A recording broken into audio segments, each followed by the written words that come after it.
கோவை மாவட்டம் பேரூர் அடுத்த பச்சாப்பாளையம் பகுதியில் உள்ள கல்வி துணை அறக்கட்டளையில் மாணவ மாணவியர்களுக்கு பாராட்டு விழா நிகழ்ச்சி நடைபெற்றது.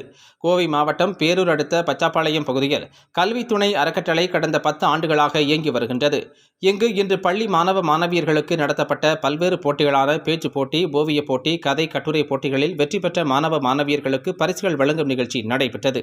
இதில் ஓய்வு பெற்ற ஆசிரியர் ஸ்ரீனிவாச ராகவன் சிறப்பு விருந்தினராக கலந்து கொண்டு கல்வியின் பெருமைகள் குறித்து மாணவ மாணவியர்கள் மத்தியில் எடுத்துரைத்தார்.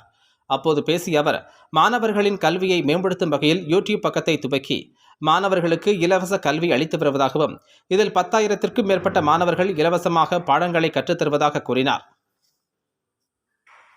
இதனைத் தொடர்ந்து வெற்றி பெற்ற மாணவர்களுக்கு கோப்பைகளையும் சான்றிதழ்களையும் வழங்கினார். இந்த நிகழ்ச்சியில் கல்வி துணை அறக்கட்டளை நிறுவனர் சிவா மற்றும் மகாலட்சுமி, ஓய்வு பெற்ற தலைமை ஆசிரியர்கள் வெங்கடேஷ், வெங்கட்ராமன் மற்றும் மாணவர்களின் பெற்றோர்கள் என பலரும் கலந்து கொண்டனர் என்பது குறிப்பிடத்தக்கது.